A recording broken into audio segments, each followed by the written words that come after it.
안녕하세요. 2024년 1월 14일입니다. 창세기 15장. 하나님이 아브라함과 언약을 맺으시다.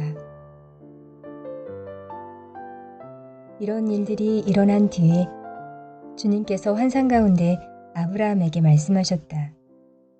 아브라함아, 두려워하지 말아라. 나는 너의 방패다. 네가 받을 보상이 매우 크다. 아브라함이 여쭈었다. 주 나의 하나님, 주님께서는 저에게 무엇을 주시렵니까? 저에게는 자식이 아직 없습니다. 저의 재산을 상속받을 자식이라고는 다마스쿠스 녀석 엘리에셀 뿐입니다. 주님께서 저에게 자식을 주지 않으셨으니 이제 저의 집에 있는 이 종이 저의 상속자가 될 것입니다. 아브라함이 이렇게 말씀드리니 주님께서 그에게 말씀하셨다. 그 아이는 너의 상속자가 아니다. 너의 몸에서 태어날 아들이 너의 상속자가 될 것이다. 주님께서 아브라함을 데리고 바깥으로 나가서 말씀하셨다. 하늘을 쳐다보아라. 네가 셀 수 있거든 저 별들을 세어보아라. 그리고는 주님께서 아브라함에게 말씀하셨다. 너의 자손이 저 별처럼 많아질 것이다. 아브라함이 주님을 믿으니 주님께서는 아브라함의 그런 믿음을 의로 여기셨다. 하나님이 아브라함에게 말씀하셨다. 나는 주다. 너에게 이 땅을 주어서 너의 소유가 되게 하려고 너를 바빌로니아의 우르에서 이끌어내었다. 아브라함이 여쭈었다. 주 나의 하나님, 우리가 그 땅을 차지하게 될 것을 제가 어떻게 알 수 있습니까? 주님께서 말씀하셨다. 나에게 3년 된 암송아지 한 마리와 3년 된 암염소 한 마리와 3년 된 순양 한 마리와 산비둘기 한 마리와 집 비둘기 한 마리씩을 가지고 오너라. 아브라함이 이 모든 희생제물을 주님께 가지고 가서 몸통 가운데를 쪼개어 서로 마주보게 차려놓았다. 그러나 비둘기는 반으로 쪼개지지 않았다. 솔개들이 희생제물에 위에 내려왔으나 아브라함이 쫓아버렸다. 해가 질 무렵에 아브라함이 깊이 잠든 가운데 깊은 어둠과 공포가 그를 짓눌렀다. 주님께서 아브라함에게 말씀하셨다. 너는 똑똑히 알고 있거라. 너의 자손이 다른 나라에서 나그네 살이를 하다가 마침내 종이 되어서 400년 동안 괴로움을 받을 것이다. 그러나 너의 자손을 종살이하게 한 그 나라를 내가 반드시 벌할 것이며 그 다음에 너의 자손이 재물을 많이 가지고 나올 것이다. 그러나 너는 오래오래 살다가 고이 잠들어 묻힐 것이다. 너의 자손은 4대째가 되어서야 이 땅으로 돌아올 것이다. 아모리 사람들의 죄가 아직 벌을 받을 만큼 이르지는 않았기 때문이다. 해가 지고 어둠이 짙게 깔리니 연기나는 화덕과 타오르는 횃불이 갑자기 나타나서 쪼개놓은 희생 제물 사이로 지나갔다. 바로 그날 주님께서 아브라함과 언약을 세우시고 말씀하셨다.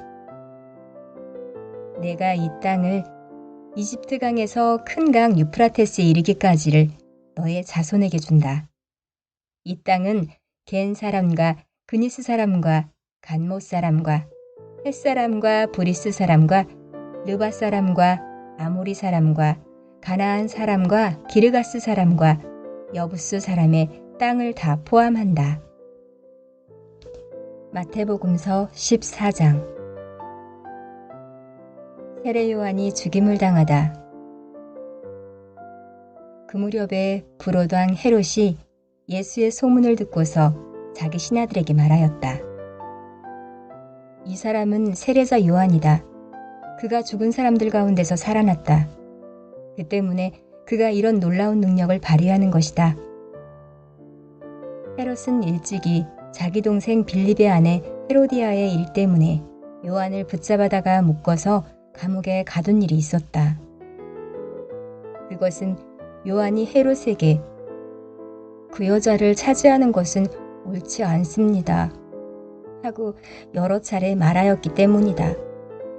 그래서 헤롯은 요한을 죽이려고 하였으나 민중이 두려워서 그렇게 하지 못하였다. 그것은 그들이 요한을 애언자로 여기고 있었기 때문이다. 그런데 마침 헤롯의 생일에 헤로디아의 딸이 손님들 앞에서 춤을 추어서 헤롯을 즐겁게 해주었다. 그리하여 헤롯은 그 소녀에게 청하는 것은 무엇이든지 주겠다고 맹세로서 약속하였다. 소녀는 자기 어머니가 시키는 대로 말하였다. 세례자 요한의 머리를 쟁반에 담아서 이리로 가져다 주십시오. 왕은 마음이 괴로웠지만 이미 맹세를 하였고 또 손님들이 보고 있는 앞이므로 그렇게 해주라는 명령을 내리게 되었다. 그래서 그는 사람을 보내서 감옥에서 요한의 목을 베게 하였다. 그 머리를 쟁반에 담아서 가져다가 소녀에게 주니 소녀는 그것을 자기 어머니에게 가져갔다.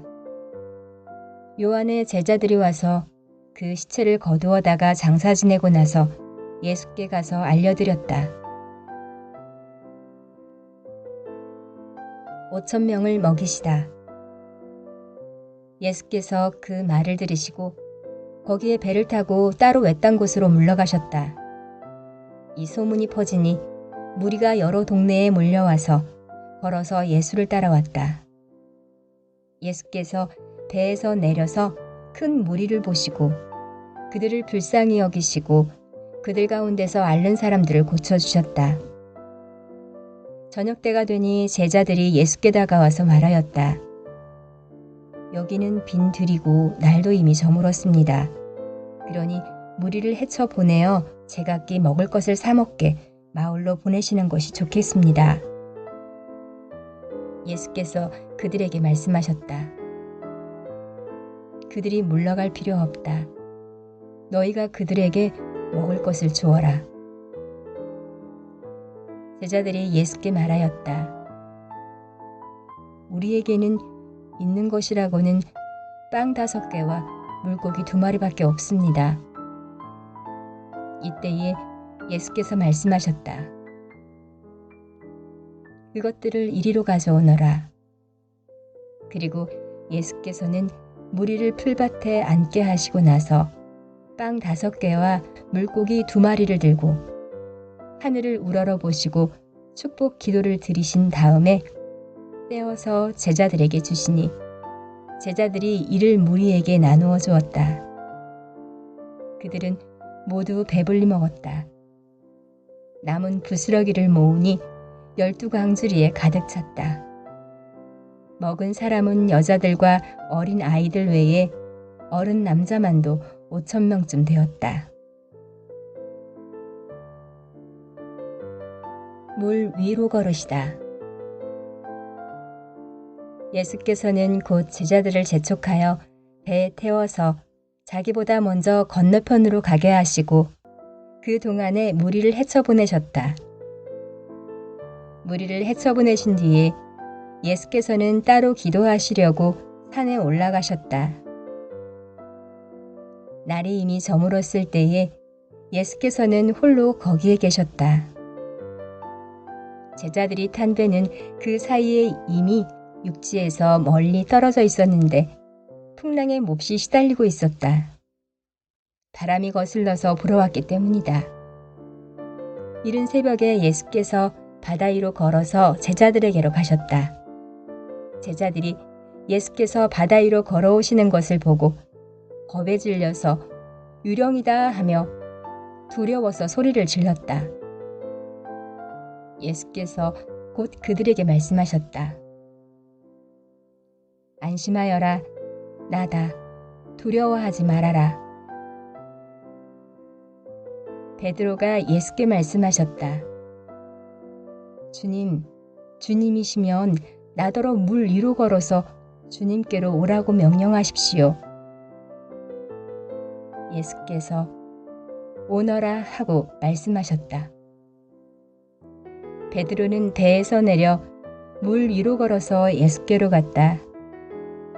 그러나 베드로는 거센 바람이 불어오는 것을 보고 무서움에 사로잡혀서 물에 빠져 들어가게 되었다. 그때에 그는 주님 살려주십시오 하고 외쳤다. 예수께서 곧 손을 내밀어서 그를 붙잡고 말씀하셨다. 믿음이 적은 사람아, 왜 의심하였느냐? 그리고 그들이 함께 배에 오르니 바람이 그쳤다. 배 안에 있던 사람들은 그에게 무릎을 꿇고 말하였다. 선생님은 참으로 하나님의 아들이십니다. 걔네 살해돼서 병자들을 고치시다. 그들은 바다를 건너가서 게네사렛 땅에 이르렀다. 그곳 사람들이 예수를 알아보고 주위의 온 지방으로 사람을 보내어 병자를 모두 그에게 데려왔다. 그들은 예수께 그의 옷을만이라도 손을 대게 해달라고 간청하였다. 그리고 손을 댄 사람은 모두 나았다. 느헤미야기 4장. 방해를 물리치다. 우리가 성벽을 다시 쌓아 올리고 있다는 소식을 들은 삿발랏은 몹시 붕괴하며 화를 내었다. 그는 유다 사람을 비웃으며 자기 동료들과 사마리아 군인들이 듣는 데에서 힘도 없는 유다인들이 도대체 무슨 일을 하는 거냐? 이 성벽을 다시 쌓는다고? 여기에서 제사를 지내겠다는 거냐? 하루 만에 일을 끝낸다는 거냐? 불타버린 돌을 흙무더기 속에 다시 꺼내서 쓸 수 있다는 거냐? 하고 빈정거렸다. 그의 곁에 서 있는 암몬 사람 도비아도 한마디 거들었다. 다시 쌓으면 뭐랍니까? 돌로 성벽을 쌓는다지만 여우 한 마리만 기어 올라가도 무너지고 말 것입니다. 우리의 하나님 들어주십시오. 우리가 이렇게 업신여김을 받고 있습니다. 제발 우리에게 퍼붓는 그 욕이 그들에게 되돌아가게 하여 주십시오. 그들이 노략을 당하게 하시고 남의 나라로 끌려가게 하여 주십시오. 그들의 죄를 용서하지 마시고 그들의 죄를 못 본 채 하지 마십시오. 그들이야말로 성을 쌓고 있는 우리 앞에서 주님을 모욕한 자들입니다. 우리는 성 쌓는 일을 계속하였다. 백성이 마음을 모아서 열심히 일하였으므로 성벽 두르기는 마칠 수 있었으나 높이는 반밖에 쌓지 못하였다. 그때에 삿발란과 도비아와 아랍 사람들과 암몬 사람들과 아스돗 사람들은 예루살렘 성벽 재건이 잘 되어가고 있으며 군데군데 무너진 벽을 다시 잇기 시작하였다는 소식을 듣고서 몹시 화를 내면서 한꺼번에 예루살렘으로 올라와서 성을 치기로 함께 모의하였다. 우리를 혼란에 빠뜨리려는 것이었다. 그래서 우리는 한편으로는 우리의 하나님께 기도를 드리고 다른 한편으로는 경비병을 세워 밤낮으로 지키게 하였다. 그런데 유대 사람들 사이에서 이런 노래가 퍼지고 있었다. 흙더미는 아직도 산더미 같은데 짊어지고 나르다 힘이 다 빠졌으니 우리 힘으로는 이 성벽 다 쌓지 못하리. 한편 우리의 원수들은 지도새도 모르게 쳐들어와서 우리를 죽여서 일을 못하게 하려고 계약하고 있었다. 그들 가까이에서 사는 유다 사람들이 우리에게 올라와서 그들이 사방에서 우리를 치려고 한다고 10번이나 일러주었다. 그래서 나는 백성 가운데에서 얼마를 가문별로 칼과 창과 활로 무장시켜서 성벽 뒤 낮은 빈터에 배치하였다. 백성이 두려워하는 것을 보고 나는 귀족들과 관리들과 그 밖의 백성들을 격려하였다. 그들을 두려워하지 말아라.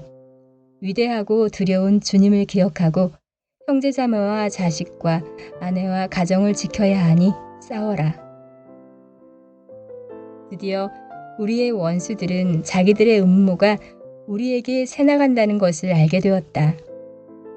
하나님이 그들의 음모를 헛되게 하셨으므로 우리는 모두 성벽으로 돌아와서 저마다 하던 일을 계속하였다.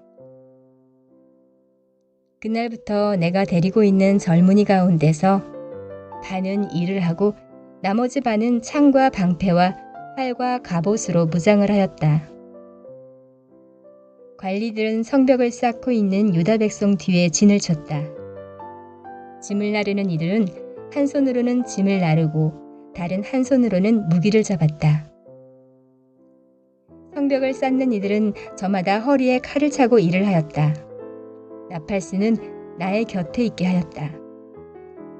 나는 귀족들과 관리들과 그 밖의 백성에게 지시하였다. 하여야 할 일이 많은 데다 일하는 지역이 넓으므로 우리는 성벽을 따라서 서로 멀리 떨어져 있다. 어디에서든지 나팔 소리를 들으면 그 소리가 나는 곳으로 모여와서 우리와 합세하여라. 우리 하나님이 우리 편이 되어서 싸워주신다. 우리는 이른 새벽부터 밤에 별이 보일 때까지 일을 하였다. 우리 가운데 반수는 창을 들고 일을 하였다. 이 기간에 나는 또 백성에게 명령하였다. 밤에는 저마다 자기가 데리고 있는 부하들과 함께 예루살렘 성 안으로 들어와 묵으면서 경계를 서고 낮에는 일을 하여라. 나도 나의 형제들도 내가 데리고 있는 젊은이들도 나를 따르는 경비병들도 우리 가운데 어느 누구도 옷을 벗지 않았으며 물을 길러 갈 때에도 무기를 들고 다녔다. 사도행전 14장. 바울과 바나바가 이고니온에서 전도하다. 바울과 바나바는 이고니온에서도 이전과 마찬가지로 유대 사람의 회당에 들어가서 말하였다. 그래서 유대 사람과 그리스 사람이 많이 믿게 되었다. 그러나 마을을 돌이키지 않은 유대 사람들이 이방 사람들을 선동해서 믿는 형제들에게 나쁜 감정을 품게 하였다. 두 사도는 오랫동안 거기에 머물면서 주님을 의지하여 담담하게 말하였다. 주님께서는 그들의 손으로 표징과 놀라운 일을 행하게 하셔서 그들이 전하는 은혜의 말씀을 확증하여 주셨다. 그 도시 사람들은 두 편으로 나뉘어서 더러는 유대 사람의 편을 들고 더러는 사도의 편을 들었다. 그런데 이방 사람들과 유대 사람들이 그들의 관원들과 합세해서 바울과 바나바를 모욕하고 돌로 쳐 죽이려고 했다. 사도들은 그것을 알고 루가오니아 지방에 있는 두 도시 루스드라와 더베와 그 근방으로 피하였다. 그들은 거기에서도 줄곧 복음을 전하였다. 바울과 바나바가 루스드라에서 전도하다. 루스드라에 발을 쓰지 못하는 지체장애인 한 사람이 앉아 있었다. 그는 나면서부터 못 걷는 사람이 되어서 걸어본 적이 없었다. 이 사람이 바울이 말하는 것을 들었다. 바울은 그를 똑바로 바라보고 고침을 받을 만한 믿음이 그에게 있는 것을 알고는 큰 소리로 그대의 발로 똑바로 일어서시오 하고 말하였다. 그러자 그는 벌떡 일어나서 걷기 시작하였다. 무리가 바울이 행한 일을 보고서 루가오니아 말로 신들이 사람의 모습으로 우리에게 내려왔다 하고 소리질렀다. 그리고 그들은 바나바를 제우스라고 부르고 바울을 헤르메스라고 불렀는데 그것은 바울이 말하는 역할을 주로 맡았기 때문이다. 성 바깥에 있는 제우스 신당의 제사장이 황소 몇 마리와 화환을 성문 앞에 가지고 와서 군중과 함께 두 사람에게 제사를 드리려고 하였다. 이 말을 듣고서 바나바와 바울 두 사도는 자기들의 옷을 찢고 가운데로 뛰어들어가서 외치면서 이렇게 말하였다. 여러분, 어찌하여 이런 일들을 하십니까? 우리도 여러분과 똑같은 성정을 가진 사람입니다. 우리가 여러분에게 복음을 전하는 것은 여러분이 이런 헛된 일을 버리고 하늘과 땅과 바다와 그 안에 있는 모든 것을 만드신 살아계신 하나님께로 돌아오게 하려는 것입니다. 하나님께서는 지나간 세대에는 이방 민족들이 자기네 방식대로 살아가게 내버려 두셨습니다. 그렇지만 하나님께서 자기를 드러내지 않으신 것은 아닙니다. 곧 하늘에서 비를 내려주시고 철을 따라 열매를 맺게 하시고 먹을거리를 주셔서 여러분의 마음을 기쁨으로 가득 채워주셨습니다. 두 사도는 이렇게 말하면서 군중이 자기들에게 제사하지 못하게 겨우 말렸다. 그런데 유대 사람들이 안디옥과 이고니오에서 거기로 몰려와서 군중을 설득하고 바울을 돌로 쳤다. 그들은 바울이 죽은 줄 알고 그를 성 밖으로 끌어냈다. 그러나 제자들이 바울을 불러섰을 때에 그는 일어나서 성 안으로 들어갔다. 이튿날 그는 바나바와 함께 더베로 떠났다. 바울과 바나바가 수리아의 안디옥으로 돌아오다. 바울과 바나바는 그 성에서 복음을 전하여 많은 제자를 얻은 뒤에 루스드라와 이고니온과 안디옥으로 되돌아갔다. 그들은 제자들의 마음을 굳세게 해주고 믿음을 지키라고 권하였다. 그리고 또 이렇게 말하였다. 우리가 하나님 나라에 들어가려면 반드시 많은 환난을 겪어야 합니다. 그리고 그들을 위해서 각 교회에서 장로들을 임명한 뒤에 금식을 하면서 기도하고 그들이 믿게 된 주님께 그들을 맡겼다. 그리고 그 두 사람은 비시디아 지방을 거쳐서 밤빌리아 지방에 이르렀다. 그들은 버가에서 말씀을 전한 뒤에 아달리아로 내려가서 거기에서 배를 타고 안디옥으로 향하여 갔다.